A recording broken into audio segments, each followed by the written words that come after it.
ಶ್ರೀ ಗುರು ಬಸವಲಿಂಗಾಯ ನಮಃ. ಜಗತ್ತಿನ ಮೊಟ್ಟ ಮೊದಲ ಸ್ವತಂತ್ರ ವಿಚಾರದಿಂದ ಸರ್ವ ಸಮಾನತೆಗಾಗಿ ಸಕಲ ಜೀವಾತ್ಮರ ಲೇಸಿಗಾಗಿ ಸರ್ವರಿಗೂ ಒಂದೇ ಒಂದು ದೇವಾಲಯ, ಹಗಲೊಂದು ಜ್ಯೋತಿ ഇരുಳೊಂದು ಜ್ಯೋತಿ, ಇಂತಹ ಒಂದು ಬ್ರಹ್ಮಾಂಡದಲ್ಲಿ ಬದುಕ್ತಕ್ಕಂತಹ ಎಲ್ಲ ಮಾನವ ಜೀವಗಳ ಕಲ್ಯಾಣಕ್ಕಾಗಿ 12ನೇ ಶತಮಾನದಲ್ಲಿ ಅಣ್ಣ ಬಸವಣ್ಣನವರು ಅನುಭವ ಮಂಟಪದ ಮೂಲಕ ಲಿಂಗ ಆಯತ ಧರ್ಮ ಸ್ಥಾಪನೆ ಮಾಡಿದರು. ಆ ಧರ್ಮದಲ್ಲಿ ಅವತ್ತು 770 ಜನ ಅಮರ ಗಣಗಳು, ಲಕ್ಷದ ಮೇಲೆ 96,000 ಶರಣರು, ಉತ್ಪಾದಕ ವರ್ಗದವರು, ದುಡಿಯುವ ವರ್ಗದವರು, ಇಂತಹ ಒಂದು ಮಹಾನ್ ತತ್ವ ಕೊಟ್ಟಿದ್ದು 12ನೇ ಶತಮಾನದಲ್ಲಿ, ಅಂದರೆ 893 ವರ್ಷಗಳ ಹಿಂದೆ. ಇವತ್ತ ನಾವು ಭಾರತೀಯರ ನಾವೆಲ್ಲರೂ ಸ್ವತಂತ್ರ ದಿನ ಆಚರಿಸುತ್ತಿದ್ದೇವೆ. ಮಹಾತ್ಮ ಬಸವಣ್ಣನವರು 893 ವರ್ಷಗಳ ಹಿಂದೆಯೇ ಅವರು ಎಲ್ಲ ಜೀವಗಳಲ್ಲಿ ದೇವರನ್ನು ಕಂಡು ದಯವೇ ಧರ್ಮದ ಮೂಲ, ದಯವೇ ಬೇಕು ಸಕಲ ಪ್ರಾಣಿಗಳೆಲ್ಲರಲ್ಲಿ ಅಂತಕ್ಕಂಥ ಒಂದು ಮಹಾನ್ ಚಿಂತನೆಗಳನ್ನು ವಚನಗಳ ಮೂಲಕ ಕೊಟ್ಟಿದ್ದಾರೆ.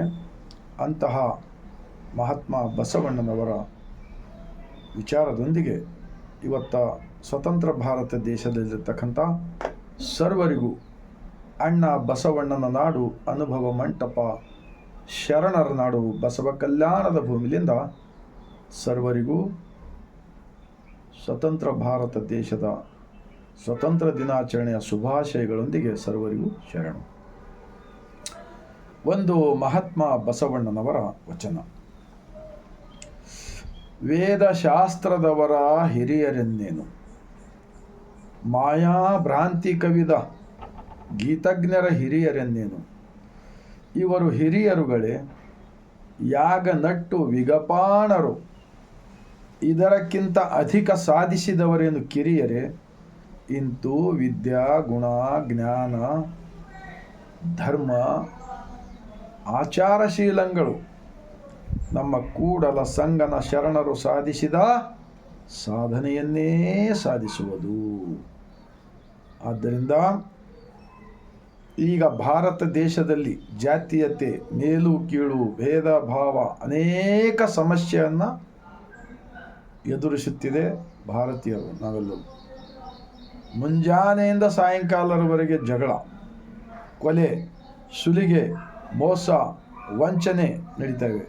ಆದ್ದರಿಂದ ಇನ್ನೊಂದು ಬಸವಣ್ಣನವರ ವಚನ ಇವೆಲ್ಲವನ್ನು ತಡೆಗಟ್ಟಲು: ಹೊನ್ನಿನೊಳಗೊಂದು ಹೊರೆ, ಅನ್ನದ ಒಳಗೆ ಒಂದು ಅಗಳು, ವಸ್ತ್ರದ ಒಳಗೆ ಒಂದು ಎಳೆ, ಇಂದಿಗೆ ನಾಳಿಗೆ ಎನಗೇ ಬೇಕೆಂದೆನಾದರೆ ನಿಮ್ಮಾಣೆ ನಿಮ್ಮ ಪುರಾತನ ರಾಣೆ, ನಿಮ್ಮ ಶರಣರಿಗಲ್ಲದೆ ಮತ್ತೊಂದು ಅರಿಯನಯ್ಯ ಕೂಡಲ ಸಂಗಮ ದೇವ. ಅಂದಿನ ಪ್ರಧಾನಮಂತ್ರಿಯವರು ಎಂತಹ ರಾಜಕಾರಣಿ ಮಾಡಿದ್ದಾರೆ ನೋಡ್ರಿ. ಈ ಬಂಗಾರ, ಬೆಳ್ಳಿ, ದುಡ್ಡು, ಸಂಪತ್ತು, ಅನ್ನದ ಕಾಳು ಸಹಿತ, ಹೊಸ ಬಟ್ಟೆ ಅಂತ ದೂರ ಉಳಿತಂದ್ರೆ ಒಂದು ದಾರ ಸಹಿತ ನಾಳಿನ ಸಲುವಾಗಿ ಹೆಚ್ಚಾಗಿ ಸ್ಟಾಕ್ ಮಾಡಿ ಇಟ್ಟುಕೊಳ್ಳುವುದಿಲ್ಲ.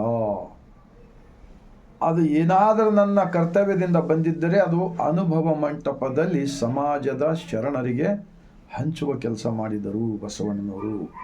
ಮತ್ತು ಎಲ್ಲ ಶರಣರು ಅವತ್ತಿನ ಅನ್ನ, ಇವತ್ತೇನು ಪ್ರಾಣಿ ಪಕ್ಷಿಗಳು ಏನಿವೆಲ್ಲ ಯಾವ ರೀತಿ ಬದುಕ್ತಾವಲ್ಲ, ಏನಾರ ತೆಗೆದುಕೊಂಡು ಆರಾಮವಾಗಿರ್ತಾವೆ ನೋಡಿ, ಆ ಥರ ಬದುಕಿ ತೋರಿಸಿದ ಇತಿಹಾಸ ನಮ್ಮ ಬಸವ ಕಲ್ಯಾಣದ ಇತಿಹಾಸವಿದೆ. ಇವತ್ತು ಸ್ವತಂತ್ರ ದಿನಾಚರಣೆ ಆಚರಿಸ್ತಕ್ಕಂಥ ದೇಶದ ಪ್ರಧಾನಮಂತ್ರಿಗಳಾಗಲಿ, ರಾಷ್ಟ್ರಪತಿಗಳಾಗಲಿ, MLAಗಳಾಗಲಿ, MP ಗಳಾಗಲಿ, ಮಂತ್ರಿಗಳಾಗಲಿ, ಮುಖ್ಯಮಂತ್ರಿಗಳಾಗಲಿ, ಸಾಮಾಜಿಕ ಕಾರ್ಯಕರ್ತರಾಗಲಿ, ಜಿಲ್ಲಾಧಿಕಾರಿಗಳಾಗಲಿ, ಅಸಿಸ್ಟೆಂಟ್ ಕಮಿಷನರ್ ಆಗಲಿ, ಎಲ್ಲ ಸರ್ಕಾರಿ ನೌಕರದವರು, ಶಾಲಾ ಶಿಕ್ಷಕರು, ವಿದ್ಯಾರ್ಥಿಗಳು, ನಾವೆಲ್ಲರೂ ಕೂಡ ನಮ್ಮ ದೇಶ ಯಾವಾಗಲೂ ಎಲ್ಲರೂ ಕೂಡಿ ಬದುಕಲು ಮುಂದಿನ ದಿನಗಳಲ್ಲಿ ಇದು ವಿಶ್ವ ಸಂವಿಧಾನದ ಗ್ರಂಥವಾಗಿದೆ. ಇದರಲ್ಲಿ 2500 ವಚನಗಳಿವೆ. ತಾವೆಲ್ಲರೂ ಓದಿ ಅರ್ಥ ಮಾಡಿಕೊಳ್ಳಬೇಕಂತೇಳಿ ನಾನು ಪದೇ ಪದೇ ಹೇಳ್ತಾ ಇರ್ತೀನಿ. ಎಲ್ಲರ ಒಳ್ಳೆ ಬದುಕಾಗಬೇಕಪ್ಪ. ಅವರೆಲ್ಲರೂ ಶರಣರು ದೇಹವನ್ನೇ ದೇವಾಲಯವೆಂದು ನಂಬಿ ಆತ್ಮಸಾಕ್ಷಿಯಿಂದ ಬದುಕಿ ಕೊಟ್ಟಿರ್ತಕ್ಕಂಥ ಇತಿಹಾಸ ಇಡೀ ಜಗತ್ತಿನಲ್ಲಿ ಯಾವುದಾದ್ರೂ ಇದ್ದರೆ ಅದು ಬಸವ ಭೂಮಿ, ಶರಣರ ನಾಡು, ಬಸವ ಕಲ್ಯಾಣದ ಭೂಮಿ ಎಂದು ಹೇಳಲು ನಾವು ಹೆಮ್ಮೆ ಪಡುತ್ತೇವೆ. ಇವತ್ತು ದೇಶದಲ್ಲಿ ಮೂಢ ರೂಢಿಗಳು, ಅಜ್ಞಾನದ ಆಚರಣೆಗಳು ಮಾಡುತ್ತಾ ಎಲ್ಲ ರಾಜಕಾರಣಿಗಳು ಕೂಡ ಅಂಥದಕ್ಕೆ ಸಹಕಾರ ಮಾಡ್ತಕ್ಕಂಥ ನೋಡಿದರೆ ಮತ್ತೆ ಮತ್ತೆ ನಮಗೆ ಬಸವಣ್ಣನವರ ಶರಣರ ವಚನಗಳೇ ನೆನಪಿಗೆ ಬರ್ತವೆ. ಇಷ್ಟು ಹೇಳಿ ಇನ್ನೊಂದು ಅಲ್ಲಮ ಪ್ರಭುರವರ ವಚನ. ನಾವು ಎಷ್ಟು ದಿವಸ ಬದುಕ್ತೀವಿ ಮುಖ್ಯ ಅಲ್ಲ, ನಾವು ಬದುಕಿದಷ್ಟು ದಿವಸ ಅಂತರ್ಮುಖಿ ಸದಾ ಸುಖಿ. ಸೃಷ್ಟಿಕರ್ತನ ಒಂದು ಗುಣಗಾನ ಮಾಡೋದರ ಮೂಲಕ, ಯಾವ ರೀತಿ ಜೇಡರ ದಾಸಿಮ ಹೇಳಿದಾರಲ್ಲ, ಎಳೆ ನಿಮ್ಮ ದಾನ, ಬೆಳೆ ನಿಮ್ಮ ದಾನ, ಸುತ್ತಿ ಸುಳಿದು ಬೀಸುವ ಗಾಳಿ ನಿಮ್ಮ ದಾನ, ಎತ್ತು ನಿಮ್ಮ ದಾನ, ಬಿತ್ತು ನಿಮ್ಮ ದಾನ, ನಿಮ್ಮ ದಾನವನುಂಡು ಅನ್ಯರ ಹೊಗಳುವ ಕುನ್ನಿಗಳ ನಾನೆಂಬೇ ರಾಮನಾಥ. ಏನು ನಡೀತಾ ಇದೆ ಅನ್ಯರ ಹೊಗಳತ್ಕಂಥದ್ದು? ಏನಂದರೆ ನಡ್ಕೊಂಡು ಹೋಗೋದು, ಅದು ಮಾಡೋದು, ಈ ದೇವ್ರ ಹೆಸರು ಮೇಲೆ ವೆಸ್ಟ್ ಮಾಡೋದು ಏನಿದೆಯಲ್ಲ, ಇದರಿಂದ ಇವತ್ತೆಲ್ಲರಿಗೂ, ನಮ್ಮೆಲ್ಲರಿಗೂ, ಸಾಮಾನ್ಯ ಜನರಿಗೂ ಕೂಡ ಬದುಕು ಹಾಳಾಗಿ ಹೋಗ್ತಾ ಇದ್ದಕ್ಕಂಥ ಕಂಡು ಮತ್ತೆ ಮತ್ತೆ ವಚನಗಳು ನೆನಪಿಗೆ ಬರ್ತವೆ. ಈ ಹೊರಗಡೆ ಎಷ್ಟು ಚೇತನ ಜ್ಞಾನ ಇದೆಯಲ್ಲ ಬ್ರಹ್ಮಾಂಡದಲ್ಲಿ, ಈ ಚೇತನ ಜ್ಞಾನ ನಿರಾಕಾರ ಶಕ್ತಿನೇ ನಮ್ಮೆಲ್ಲರನ್ನ ತಾಯಿಯ ಗರ್ಭದಲ್ಲಿ ಮೂರ್ತಿಯಾಗಿದೆ. ಇದನ್ನು ತಿಳಿಸ್ತಕ್ಕಂಥ ಕೊರತೆ ಬಹಳ ಆಗಿಬಿಟ್ಟಿದೆ. ಇವತ್ತು ಎಲ್ಲರೂ ಸ್ವಾರ್ಥಿಗಳಾಗಿ ಬಿಟ್ಟಿದ್ದಾರೆ. ಆದ್ದರಿಂದ ಬಸವಣ್ಣನವರೆಂದರೆ ಒಬ್ಬ ವ್ಯಕ್ತಿಯಲ್ಲ, ಒಂದು ಮಹಾನ್ ಬ್ರಹ್ಮಾಂಡದ ಶಕ್ತಿಯಾಗಿ ಬಂದರು 12ನೇ ಶತಮಾನದಲ್ಲಿ. ಏನು, ಅವರ ತಂದೆ ತಾಯಿ ಅವರ ಮನೆಯನ್ನೇ ಬಿಟ್ಟರು ಸಮಾಜದ ಸಲುವಾಗಿ, ಜಗತ್ತಿನ ಮಾನವರ ಕಲ್ಯಾಣದ ಸಲುವಾಗಿ. ಇತಿಹಾಸ ಓದ್ಬೇಕು ನಾವೆಲ್ಲ. ಇನ್ನೊಂದು ಅಲ್ಲಮ ಪ್ರಭುರವರ ವಚನ. ಹೆಣ್ಣಿಗಾಗಿ ಸತ್ತವರು ಕೋಟ್ಯಾನು ಕೋಟಿ, ಮಣ್ಣಿಗಾಗಿ ಸತ್ತವರು ಕೋಟ್ಯಾನು ಕೋಟಿ, ಹೊನ್ನಿಗಾಗಿ ಸತ್ತವರು ಕೋಟ್ಯಾನು ಕೋಟಿ, ನಮ್ಮ ಈ ಗುಹೇಶ್ವರ ಲಿಂಗದಲ್ಲಿ ನಿನಗಾಗಿ ಸತ್ತವರು ನಾನು ಒಬ್ಬರನ್ನ ಕಾಣೆ ಎಂದು ಹೇಳಿದ್ದಾರೆ ಅಲ್ಲಮ ಪ್ರಭುರು. ಅನುಭವ ಮಂಟಪದ ಅಧ್ಯಕ್ಷ ಸ್ಥಾನ ಕೊಟ್ಟಿದ್ದರು ಬಸವಣ್ಣನವರು. ಅವರು ಬೇರೆ ಯಾವುದೋ ನಟವರ ಕಾಸ್ಟ್ಲಿಂದ ಬಂದವರು ಅಂತೇಳಿ ಅಂದರೆ ಅವರನ್ನು ತಿರಸ್ಕರಿಸಿಲ್ಲ, ಅಂಥವರನ್ನು ಮೇಲೆತ್ತಿದ್ದರು. ಎಲ್ಲ ಜ್ಞಾನಿಗಳು ಇವತ್ತು ಜಾತಿಯಿಂದ ನಾವು ಯಾರೂ ಅಳಿಯಬಾರದು. ಅವರ ಜ್ಞಾನ, ಅವರ ವಿಚಾರ, ಅವರ ಆಚಾರ, ಅವರ ನಡೆ ನುಡಿ, ಅದರಲ್ಲಿಂದ ಅಳಿಬೇಕು ಹೊರತಾಗಿ ನಾವು ಯಾರು ಕೂಡ, ನಾನು ಸತ್ಯ ಹೇಳ್ತಾ ಇದ್ದೀನಿ, ಇವತ್ತು ಸ್ವತಂತ್ರ ಭಾರತ ಆಚರಣೆಯ ನಿಮಿತ್ತ ನಡವಳಿಕೆಯಿಂದ ನಾವು ಅಳಿಯಬೇಕು. ವಿದ್ಯಾವಂತರು ಅವರ ಒಳ್ಳೆಯದ ಕಾರ್ಯಕ್ಕೆ ನಾವು ಅಳಿಯಬೇಕು. ಜಾತಿ ಭೇದ ದೇಶದಿಂದ ಹೋಗಬೇಕು, ಬಸವ ಭಾರತ ಆಗಬೇಕು, ಈ ಮೂಢ ರೂಢಿ ಹೋಗಬೇಕು ಎನ್ನುವುದೇ ಬಸವಾದಿ ಶಿವಶರಣರ ಆಶಯವಾಗಿತ್ತು 12ನೇ ಶತಮಾನದಲ್ಲಿ ಎಂದು ಹೇಳುತ್ತಾ, ತಮ್ಮೆಲ್ಲರ ಹೃದಯಕ್ಕೆ ತಟ್ಟಿದೆ. ಆದರೆ ಈಗೇನು ಬಸವ ಭಾರತ ಮಾಡ್ತೀವಿ ಅಂತೇಳಿ ಪಾಂಪ್ಲೆಟ್ ಅವೆಲ್ಲ ಬಿಡುಗಡೆ ಮಾಡಿದ್ದಾರೆ. ನಾನು ನೋಡ್ತಾ ಇದ್ದೀನಿ, ಇಂಥ ವಚನಗಳು ಒಬ್ಬರು ಹೇಳ್ತಾ ಇಲ್ಲ ಅವರು. ಯಾಕೆ ನನಗನ್ನಿಸಿದ ಮಟ್ಟಿಗೆ ಈ ಬಸವ ಭಾರತ ಮಾಡೋದ್ರ ಜೊತೆಗೆ ಯಾರ್ಯಾರು ಇದಕ್ಕೆ ಸಹಾಯ ಸಹಕಾರ ಮಾಡ್ತಕ್ಕಂಥವ್ರು ಇದ್ದೀರಿ, ನೀವೆಲ್ಲರೂ ಏಕದೇವ ಉಪಾಸಕರಾಗಬೇಕಾಗುತ್ತದೆ.